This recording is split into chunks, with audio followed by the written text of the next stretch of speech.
so that's what I'm asking you. So like, so this was not like some like let's create content. No, and then I think what pissed Wack off is when academics told him. Academics said everything I said to him was true. He talked too much. He's a manipulator and he's messy. So Hassan is really on it and even got more recordings that we haven't heard yet. Correct. He just released the second audio. The way I'm patterning it out, Hassan is smart. It looks like he's releasing new audio like every 4 to 5 days. So he just released audio 3 days ago. So I'm assuming 2 more days or tomorrow we should have some more. He said Wack was playing checkers and he was playing chess because he said Wack was trying to set him up. He ended up saying Wack up. That's some crazy shit that's going on. I believe Wack was gonna get him out here, and then if you listen to the audio, in the audio, he like, yeah, you could tell the conversation was before the Super Bowl because he told him to come to the Super Bowl party, and that him and Kanye was gonna shoot the video game. So you could tell that was clearly before the Super Bowl. Yeah. He was smart. He would have got the moment he touched down. That's big use.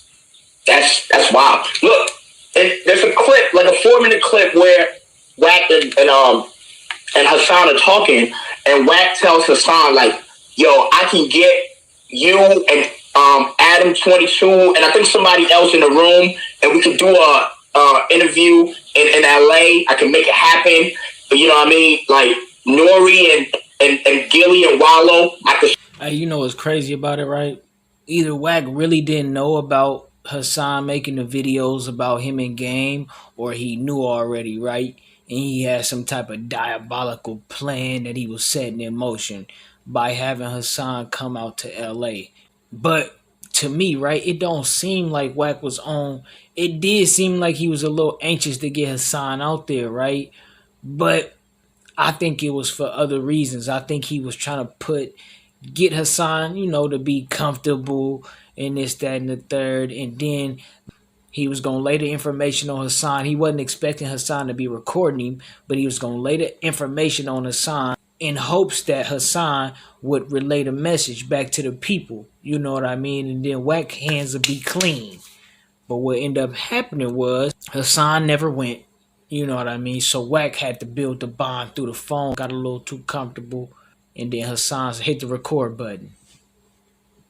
Squeeze him whatever the fuck I want, kind of insinuating like, he's extorting them too.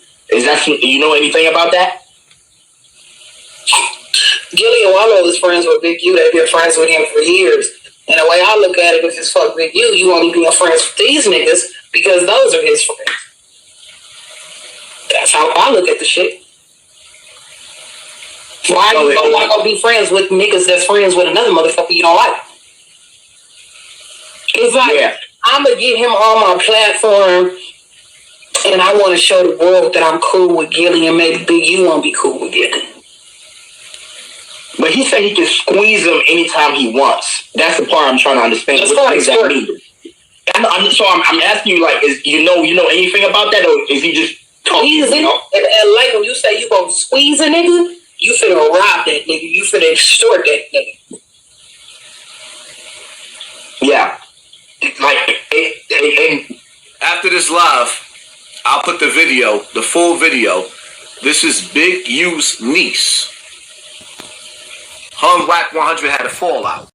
Now, what I think, what I think Wack was doing was building his own relationship with Gilly and Wallow without another person possibly being a liaison. You know what I mean? Wack was probably showing Gilly and Wallow who's really in charge from a certain standpoint, right? Because if you think about it, Big U tried to go in E1 according to Wack and press a line on Suge's behalf, right? And his behalf as well. You know what I mean? And it didn't go out as planned. So I feel like Wack started to really spread his wings out. You know what I'm saying? Possibly just a theory. Just a tug of war of power right now between the two parties, man. And that's what I see. On another note, though, right? We got Keefe D. So Keefe D, man, he was up there at the Art of Dialogue. It's, like I said, I'm going to be tuned into the whole interview. So we on I don't know what part we on right now, but y'all go tap into the Art of Dialogue and y'all make sure y'all watch every episode because it's worth it. You know what I'm saying? Keefe D is crazy. You know what I mean? And he was on there today and he was talking about, well, I'm going to just run the clip.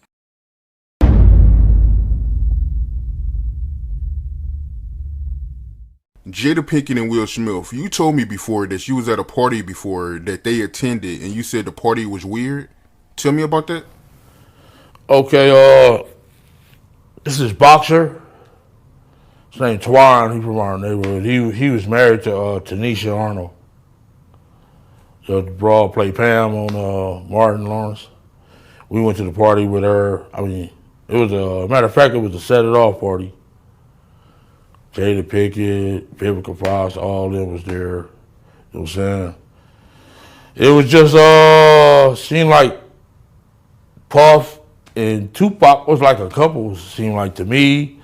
It was just a lot of weird shit going on, you know what I'm saying? The vibes ain't there. I guess that's what Tupac was talking about, the Illuminati and shit.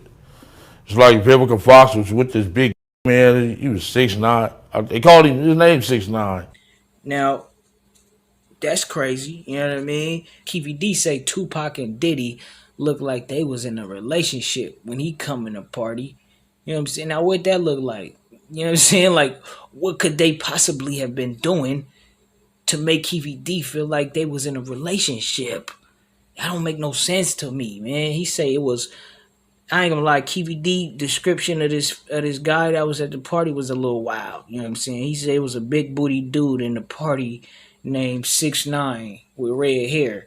That's crazy too. That's a trip. Like, this whole 6ix9ine thing has been a thing, man. I don't know what it is about it, but it's weird.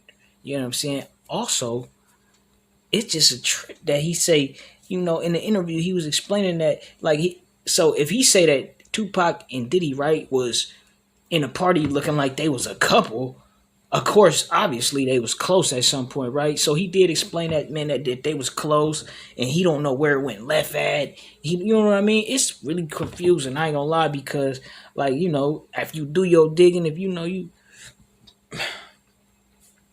know the whole East Coast, you coming up around that time, the whole East Coast West Coast thing was a big thing. So coming up, and you finally got the access to certain information, you do your research and this, that, and the third, and you find out that certain things ain't what they seem, and it do be a trip. You know what I'm saying? It do be a trip, but yeah, Keefe D was in there like, man, it wasn't right, man. They was just in there, you know how he be getting down.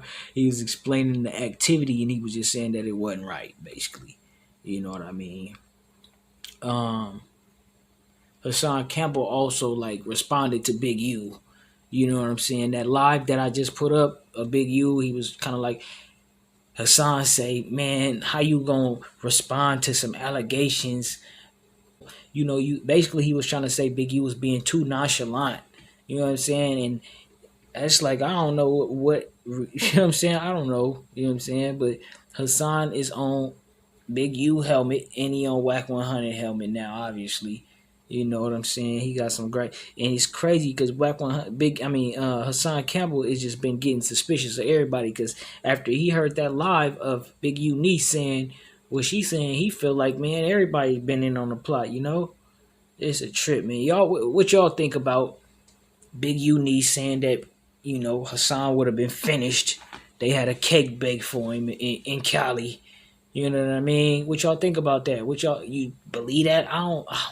It's hard for me to believe that Wack was just on the phone, openly talking like this. Like, yeah, come on out here, man. You know, unless it's over the pay grade. You know what I'm saying? Unless it's just unless it's exactly what Hassan be saying. You know what I'm saying? He be saying niggas. It's like a. You know what Hassan be saying, man. If you familiar with him, you know he be saying that they out to get him. You know what I mean? I don't know how true that is, man. He be saying there be cars outside his house and shit like that. And I don't know, man. I don't know. But yeah, man. Y'all niggas let me know what y'all think about Hassan. The plot on Hassan allegedly. And 6ix9ine, Keefe D, his descriptions of people. You know what I mean? Keefe D saying it was some Illuminati party. That's what he said. He said it was a Illuminati party. He say Tupac was trying to get out the Illuminati too, man. Keefe D, man, it's a I ain't gonna lie. it's a lot we can get into. We ain't gonna do it though. You know what I'm saying? We ain't gonna do all that. But y'all niggas, let me know what y'all think down below, man. It's gang. Trying to tell you, like, And I'm telling you with my brother on the phone when I beat you on Power Room. Say ho, you can't playing with that paper, ho. Nigga need that yaper, need it now and not later, ho. Say ho, you can't playing with that paper, ho. Nigga need that yaper.